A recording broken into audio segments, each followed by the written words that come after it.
जो जातिवाद में बढ़ जाते हो, जब वोट देने जाना तो एक ही बात दिमाग लगा लेना, खाली अफगानिस्तान की स्थिति याद कर लेना, आपको पता चल जाएगा कि आपको वोट कहां देना है, मुहर कहां लगनी है। मैं किसी पार्टी विशेष का आदमी नहीं हूं, लेकिन मैं भारत का आदमी हूं और मुझे इतना तो पता ही है कि भारत किन हाथों में सुरक्षित है।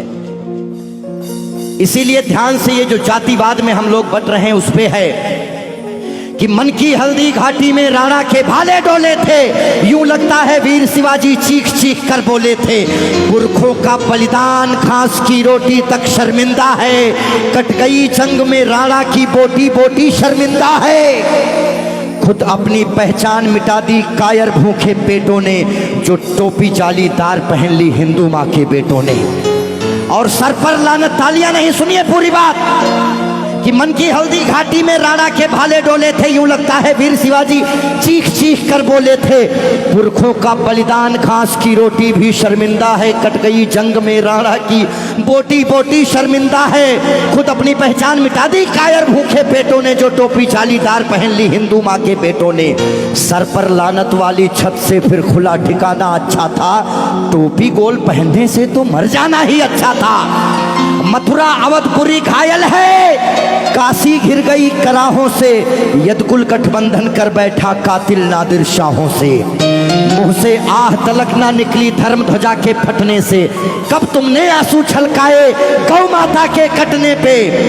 हिंदुस्तान के लोगों जागो, कब तुमने आंसू छलकाए गौ माता के कटने पे। जागे नहीं अगर आज हम, तो ये प्रश्न पीढ़ियां पूछेंगी। हमारे पास दो ही ऑप्शन है, या तो हम अपनी आने वाली पीढ़ियों के लिए चेतावनी बन जाएं या मिसाल बन जाएं। ना हम कश्मीरी पंडितों को भूलेंगे और ना राम भक्तों पे गोलियां चलाने वाले को भूलेंगे। ये वही भारत है, ध्यान रखिएगा। किसी बहकावे में नहीं आना है कि कब तुमने आंसू छलकाए गौ माता के कटने पे, और जागे नहीं अगर हम, तो ये प्रश्न पीढ़ियां पूछेंगी। गन पकड़े हिंदुओं के बेटे और बुरके से लदी बेटियां पूछेंगी, बोलेंगी हे आर्यपुत्र इतना उद्धार किया होता, खतना करवाने से अच्छा हमको मार दिया होता।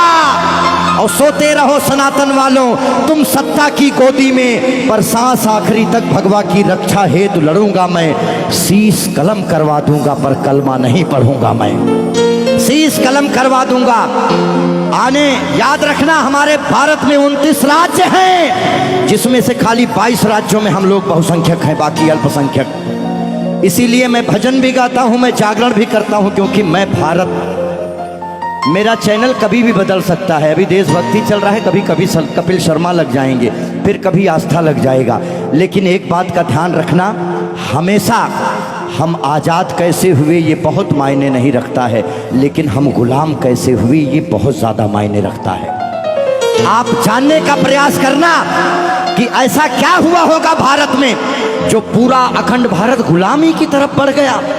इस देश में जिनको चोर कहना था, जो मुगल भारत को लूटने आए, चाहे वो गजनी रहा हो, चाहे वो औरंगजेब, महान अकबर जिसको जिल्ले इलाही कहा गया, जिल्ले इलाही खुदा की परछाई को कहते हैं। और जो भारत के लोग अकबर को महान बताते हैं, जिल्ले इलाही शहंशाह अकबर, जिल्ले इलाही खुदा की परछाई को कहता है। ये कौन सा जिल्ले इलाही है जो दिल्ली में महिलाओं की मंडियां लगाता है, महिलाओं की खरीदी फरोश करता है? इतनी काली परछाई कौन से जिल्ले इलाही की हो सकती है?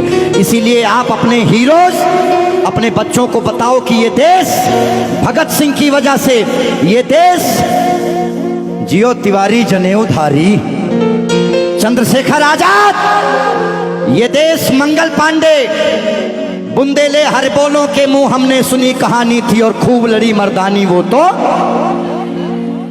हमारे यहाँ महिलाएं घूंघट करती हैं क्योंकि यहाँ लुटेरे आए भारत में, लूटे, डोलियां लूटे, महिलाओं के साथ दुराचार किए, जिसकी वजह से उन्हें पर्दे में रखा जाने लगा। भारत के लोगों, 2022 का चुनाव आपके सर पे है। मोहर लगाने से पहले सोच लेना कि भारत वाकई में किन हाथों में महफूज है। बाकी आगे आपकी मर्जी। बोलिए भारत माता की। आइए, रोक दो भाई, इतना काफी है।